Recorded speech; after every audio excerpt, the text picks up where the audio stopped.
아, 자, 7절에 보면 여호와께서 하나님이 여호와께서 나를 권유하셨다. 주께서 나를 권유하셨다. 그 권유를 받았대요.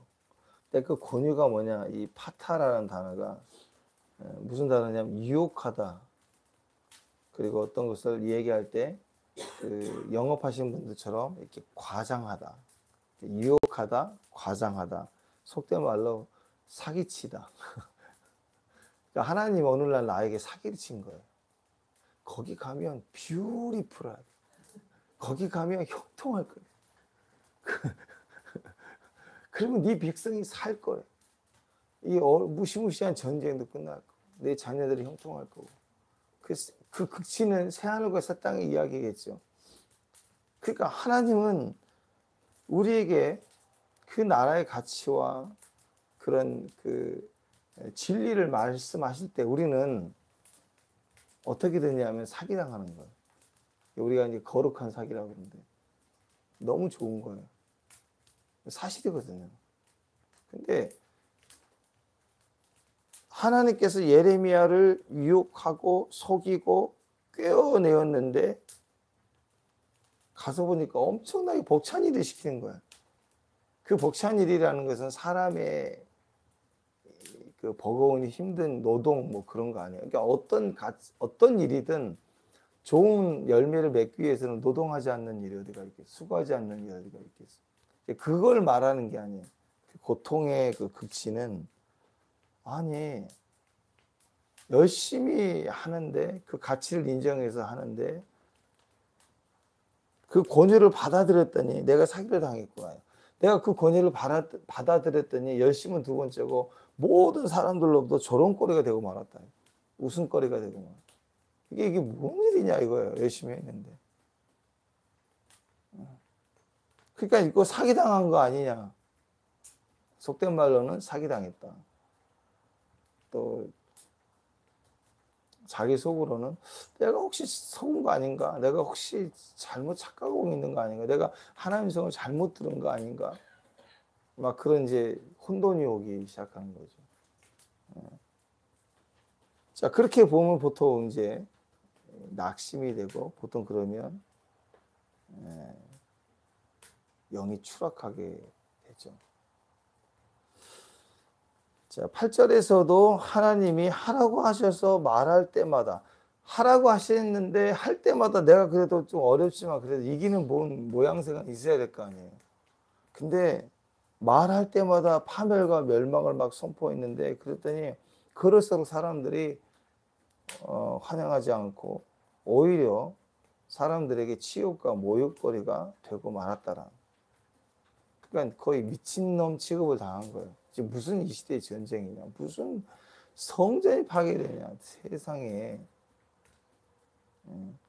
그런 상황이 지금 온 겁니다. 그리고 핍박을 당하고 매를 맞고 구덩이를 파 넣으려고 그러고 죽이려고 하고 막 계속 그런 일들이 막 벌어지는 거예요. 그러니까 그때 그 유명한 구절이 이제 드디어 나옵니다. 구절이 가장 축복합니다. 가장 유명한 구절이 9절에 나와요. 무슨 말이냐? 나 더 이상 전하지 않을래. 나 더 이상 전하지 않을래. 나 안 할래. 하나님 나 안 할래. 1절은 왜 나만 갖고 그래? 2절은 나 안 할래. 더 이상 안 할래. 자, 9절. 자, 읽습니다. 시작. 내가 다시는 여호와를 선포하지 아니하며 그 이름으로 말하지 아니하리라면 나의 마음이 불붙는 것 같아서 골수에 사무쳐 답답하여 견딜 수가 없나요?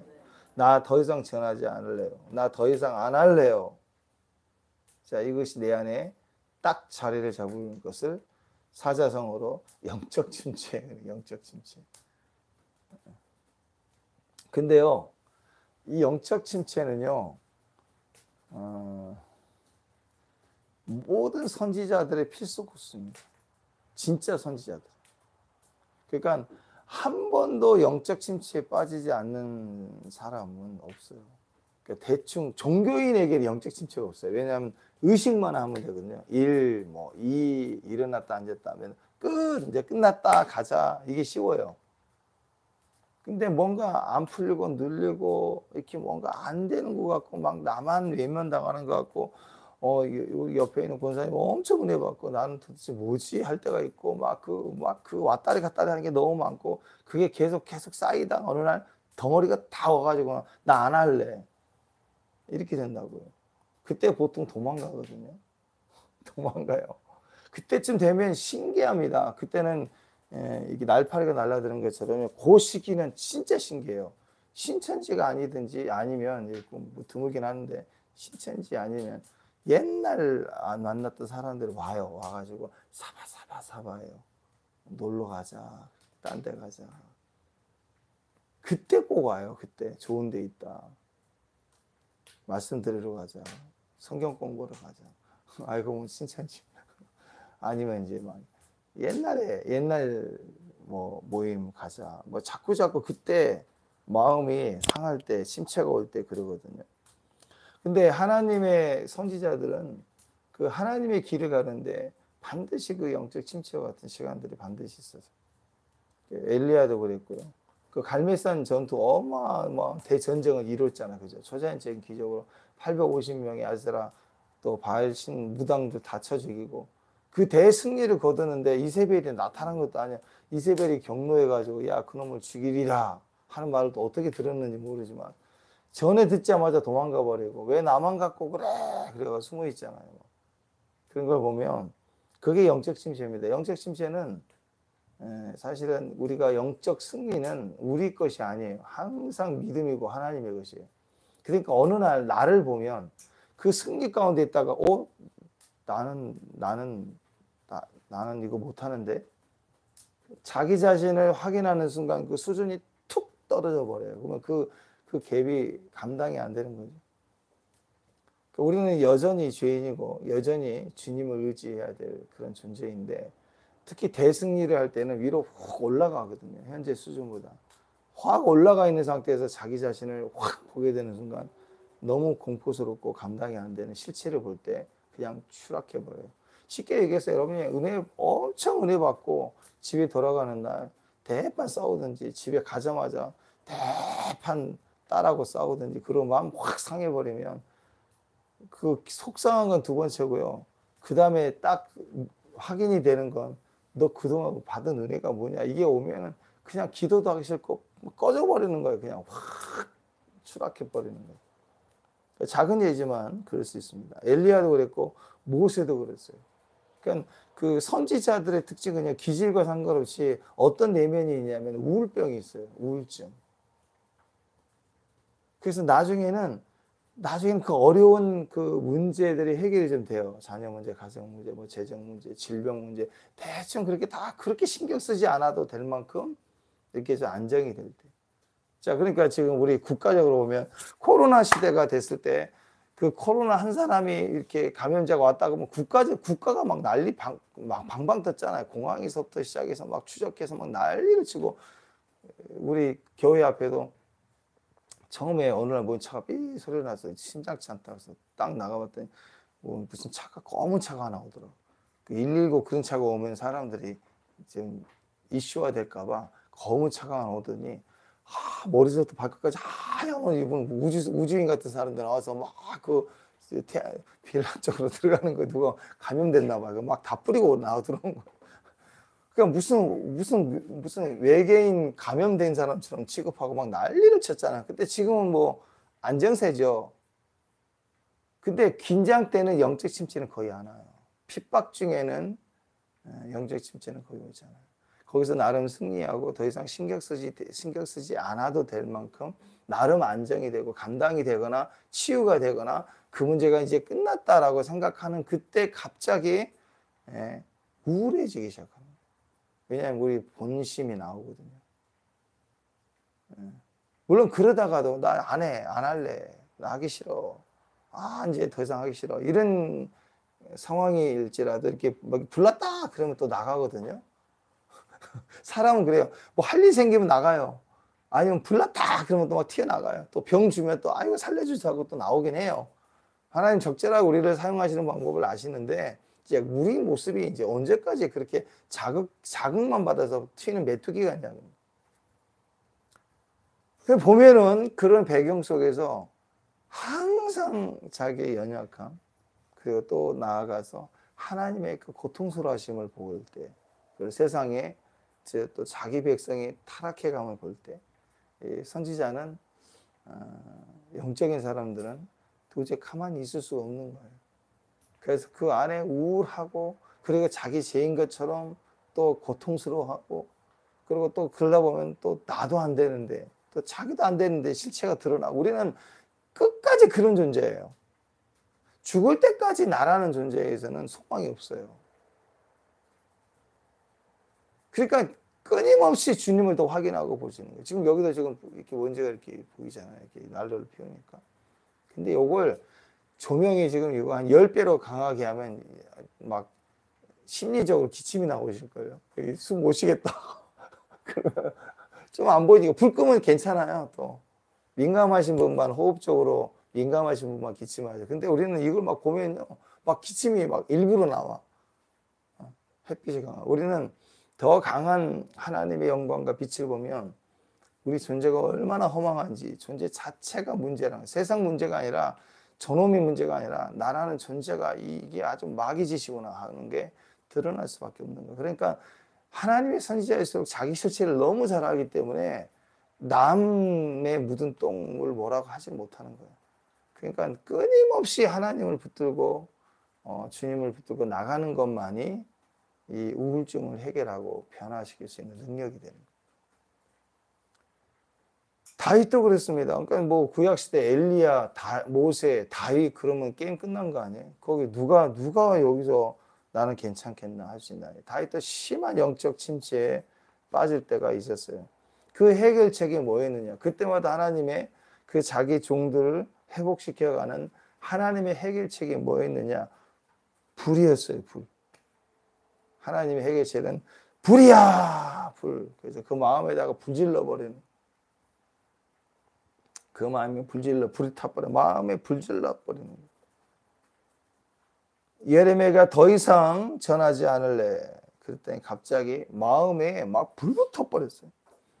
나는 전하지 않을래. 그랬더니 갑자기 불 붙어 버렸어요.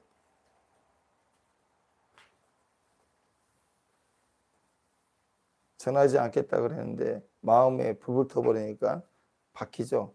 전하지 않을래 그랬는데 전하지 않고는 답답해서 견딜 수가 없네.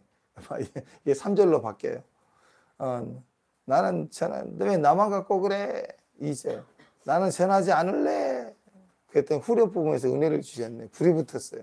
3절에는 이제는 전하지 않고는 답답해서 견딜 수가 없네. 하고 바뀌는 거예요. 이 불이 불. 하지 않으려고 해도 안 할 수가 없는 거예요. 숨기려고 해도 숨길 수가 없는 거예요. 불이 붙었는데 우리 속에서부터 막 불이 붙어 버리니까 견딜 수가 없고 이게 쌓이니까 막 폭발이 되어져 버리는 거예요. 이게 부활의 능력입니다. 부활. 영적 침체를 상징하는 가장 강력한 시간이 무덤에 있는 시간들이거든요. 근데 그 무덤에 있는 시간이 우리의 중요한 이유는 그 다음에 성령으로 폭발이 일어나기 때문에 그래요. 폭발이. 그래서 지금 저와 여러분에게도 지금 불이 필요합니다. 우리에게도 불이 필요합니다. 그 문을 좀 열면 돼요. 조금 소통하면은 이게 템포가 다 꺼져서 안 나올 텐데. 예. 자, 불이 임하면 되는데 이 불은요, 예수님의 부활을 상징합니다. 그래서 그 부활이 우리 안에 임했을 때 그 무덤이 견디지 못하고 폭발을 하고 깨져버린 것처럼 성령의 불이 우리 마음에 임하면 그 답답함을 찢어버리는 거예요. 그러니까 답답함이라는 것은 천국이 없는 거거든요. 우리 안에 죄가 생기면서 특히 더 추적해 들어가면 우리 안에 선악과요, 판단이 생기니까 답답함이 생기는 거예요. 아이들은 판단이 없을 때는요, 답답함이 없어요. 그냥 불편하면 엄마 찾지. 근데 조금 이제 우리 시우 정도 되면 아우 답답해. 아 그게 해야 된단 말이야. 막 어제도 보니까 얘 막 엄마를 가르쳐 막 이렇게 아니까 모를 때는 아닌데 길도 내비게이션 다 보고 지도를 다 보고요. 그 보고 가잖아요. 양육상 운전해 가는데 시우가 아 이 길이 아니단 말이야. 길 좀 안다고. 그리고 막 이상한 질문을 해요. 우리 평창 가는 거예요? 그래서 예, 평창 가 그랬더니 자유로하고는 얼마나 떨어져 있어요? 막 이렇게 대답 못할 막 질문을 일산을 가봐서 자유로 거리를 여기 뭐 질문을 하는 거예요. 막 이렇게. 그러니까 뭐 알려고 할 때 그때 답답함이 느껴지는 거예요. 자기 생각과 안 맞으니까. 그게 쌓이니까 침체가 오죠. 답답하니까 침체가 와요. 근데 여러분 우리가 아무리 영적인 침체와 심지어는 사망을 당한 이후 사흘 만에 부활하시잖아요. 주님이 돌아가셨다. 하나님 세상에 태양이 어떻게 없어지냐? 어떻게 하나님 없어지냐? 어떻게 성전이 없어지냐? 어떻게 나라가 망할 수 있느냐? 막 기가 막힌 일이 터져버렸어요. 주님이 십자가에 돌아가신 거예요. 근데 우리도 죽었으면 좋은데 우리는 살아있는 거예요. 그러니까 세상 사람들이 아닌 믿는 자들은 완전히 딜레마에 빠진 거예요. 이게 영적 침체거든요. 하나님이 살아 계시긴 하는데 눈에 보이는 임재가 어느 날 떠나간 거예요. 없어져 버린 거예요. 그럴 때 우리는 엄청난 상실감을 경험한 그 답답함의 사흘간에 짠 하고 부활하고 나타나죠.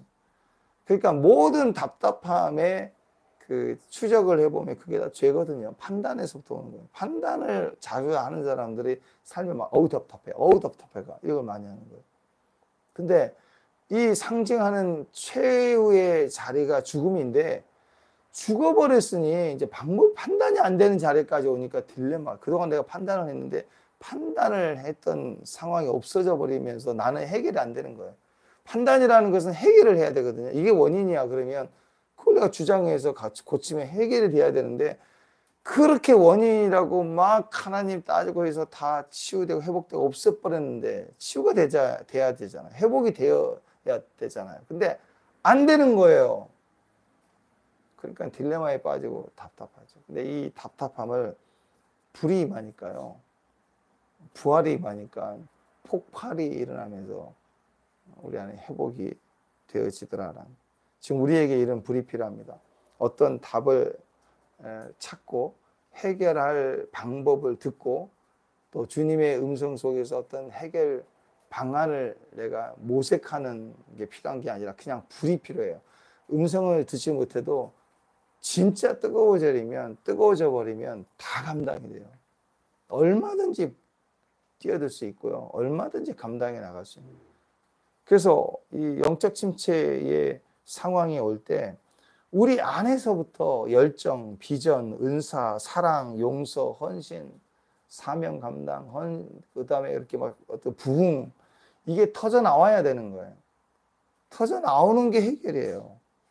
그러니까 막 자꾸 이제 뭐 나팔이 불려지네 무슨 뭐 적그리스 갖고 출연 이미 했는데 잘하고 있느니 성장하고 있다느니 막 말도 안 되는 그런 막 소리를 하는 사람들을 보면 또 관심을 갖는 사람들 보면 무슨 생각하냐면 잘 분별해야 된다고 생각해요. 잘 이 시대를 분별해서 내가. 근데요 우리는 분별할 능력이 없어요. 그냥 깨고 있으면 되고 철로예요 철로. 그냥 불 받고 가면 돼요.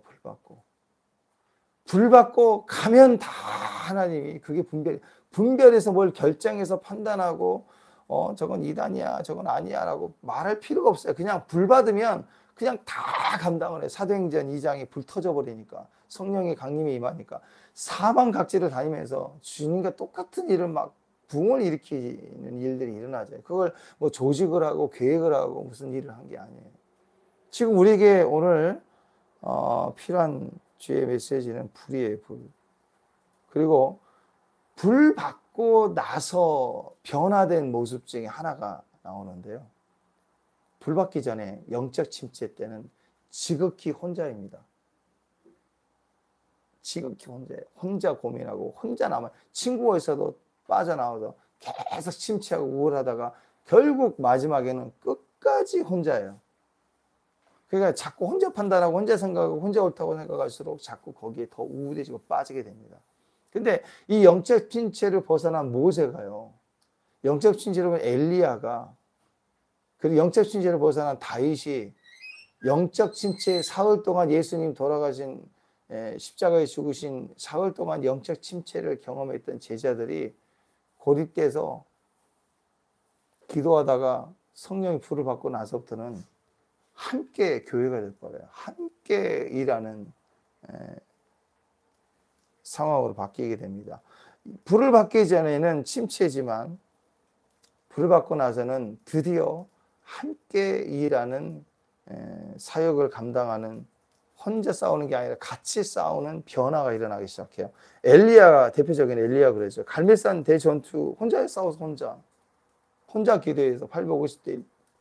그 개인의 하나님께 엎드려서 손바닥만한 구름을 보내달라고 기도하고, 뭐 거기에 막 비가 쏟아지고 그러잖아요. 막 불이 떨어지고. 엘리야는 항상 혼자 싸워서, 그러니까 그런 대승리를 하고 나서 정신 차리고 나서 보니까 내가 지금까지 뭘 해내긴 했는데 가만히 보니까 자기 혼자 뛰는 줄 알고, 자기 혼자 다 한 줄 알고, 이제 나 더 이상 지쳤다고, 왜 나를 가지고 다 이렇게 이 정도로 승리했으면 뭔가 해 주셔야 되는데 나를 더 죽이겠다고 또 달려드니 난 못 해먹겠다고, 이제 그런 거잖아요. 그래서 하나님, 저 지쳤어요. 왜 맨날 나만, 저는 왜 혼자예요? 왜 나만 갖고 다 죽이겠다고 난리예요? 승리하면 승리할수록 왜 나를 더 죽이겠다고 이 세상은 더 난린가? 뭔가 잘하긴 한 것 같아요. 결과도 있었고 하나님 음성도 있었고. 근데 그때 나 혼자구나 라고 생각할 때가 위험해요. 그때는 영적 침체로 들어가는 길이 열립니다. 그래서 오래된 나무 위에 누워가지고 잠을 자죠. 그때 천사가 나타나고 먹을 것을 주고 달래주고 호렙산으로 데려가요. 그러니까 여러분, 누군가 주변에 영적 침체다 싶을 때는요, 막 뭐 버럭하고 뭐 할 게 아니라 그냥 고기 사주면 돼요. 그래서 데리고 찾아가지 마서 묻지도 말고 따지지 말고 짜장면 사주고 고기 사주고, 그리고 천사가 얘기하듯이 호렙산에 가, 호렙산에. 근데 거기 갔더니 하나님이 뭐라고 하시느냐면, 천사를 보내가지고 시켜가지고 호렙산 오라고 그래서 갔더니 하나님이 하시는 말이, 너 왜 여기 있느냐? 하나님 그렇게 질문합니다. 너 왜 여기 있느냐? 그랬더니 답이, 내가 열심히 뛰어가지고 지금까지 왔는데 선지자들은 다 죽임당하고 나 혼자 남았다고. 주님께 툭툭거리면서 얘기하는. 그때 주님이, 야, 네 혼자만 남은 게 아니고 7,000명이 있어. 7,000명. 정신 차려. 너만 뛰는 게 아니라 지금 7,000명이 뛰고 있어. 7,000명이. 그 중에 하나야. 정신이 바짝 나죠. 그러니까 우리가 못 해먹겠다고 왜 나만 그러냐고 막 그러다가도 나보다 더 열심히 잘하는 경쟁자 하나 생기면 정신 바짝 듭니다. 나 기도하기 싫다고 그러다가 막 기도한 분 하나 보이면요, 이거 내가 밀리는 것 같아. 이상하게. 그럴 때, 아, 이거 아닌데 할 때 정신 바짝 나요. 근데 7,000명이나 7,000대 1이라니 경쟁률이.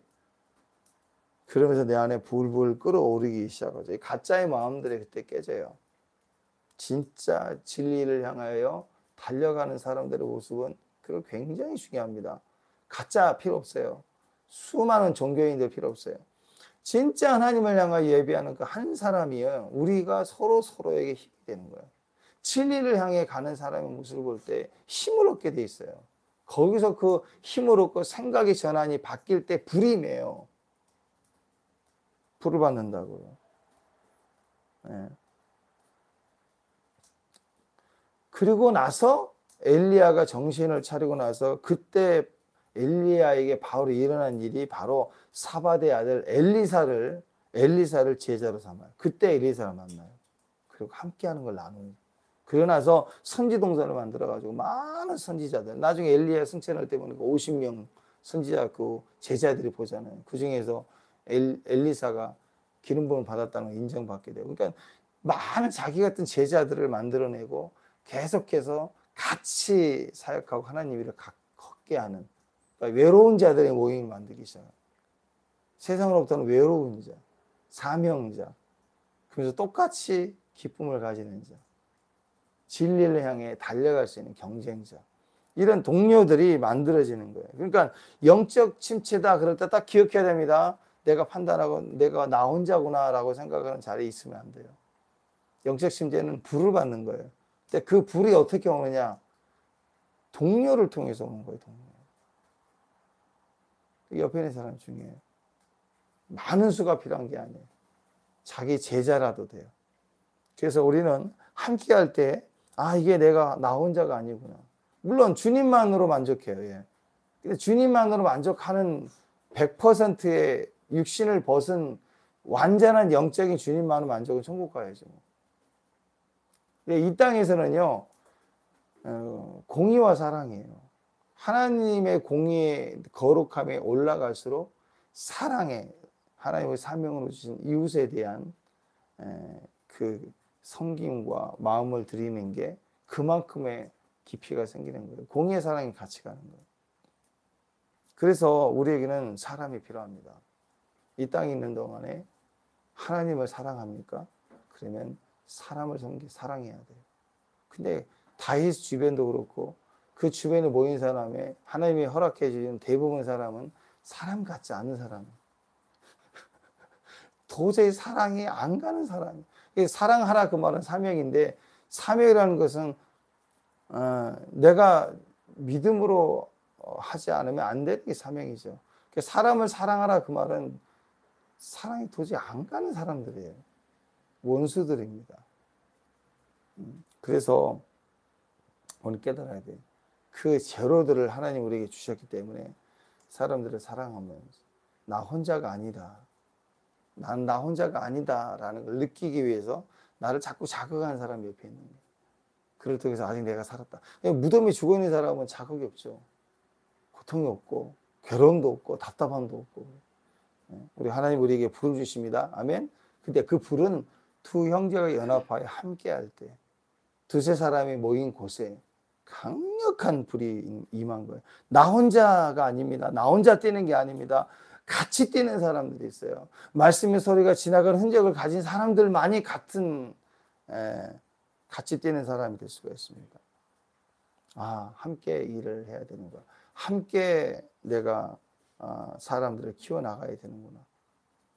그것이 오늘 하나님 일을 하는 사람들에 대한 마지막 때 이 침체를 이길 수 있는 축복입니다. 불을 받아야 됩니다. 수제자인 엘리사와 같이 제자 삼아야 됩니다. 그리고 함께 동역해서 함께 뛰는 거예요. 동역해서 뛰는 거예요. 가르쳐서 함께 뛰는 거예요. 사도행전 2장에서도 성령 강림 이후에 불 받고 난 제자들의 모습을 보십시오. 사역의 스케일이 완전히 달라집니다. 교회가 세워지고 함께 부흥을 열어가면서 이방 땅에까지 사도 바울이 튀어나와서 막 이방까지 교회가 계속 세워지는 그런 엄청난 일들이 벌어지게 되는 거예요. 이방인 교회에도, 이방인 지역에도 교회가 세워지는 그런 축복이 시작이 됐다는 것입니다. 계속 불 붙어야 돼요. 계속. 그러니까 뒤집어서 내가 영적인 침체다 그러면 뒤집어서 그만큼 우리는 주님을 기대해야 될 때이고, 그리고 주님 우리에서 폭발해야 될 때, 나 이제 안 할래 그럴 때가 기회입니다. 그때 옆에 있는 분이 함께 우리가 믿음으로 주의 불을 막 퍼다가 나르는 거룩한 사명자이죠. 그래서 우리 옆에 있는 분들을 귀하게 여기고 또 함께 동행하는 축복이 되시길 바랍니다. 옆에 있는 사람 얼굴 보시고 사랑합니다. 감사합니다. 축복합니다. 주의 나라까지 같이 갑시다. 한 번만 더 얼굴 보고 저는 혼자가 아니네요. 감사합니다. 기도하겠습니다. 하나님 감사합니다. 혼자가 아니네요. 말씀의 소리가 지나갈 흔적을 가진 우리 한 사람 한 사람이 서로 형제가 되고 연합이 되고 또 동행자가 되고 함께 이 땅에 우리 약속된 부흥을 같이 목도할 하나님 동력자임을 고백합니다. 함께 공의와 사랑을 이루어가는 주의 거룩한 종들이 되게 하옵소서. 예수님의 이름으로 기도합니다. 감사합니다.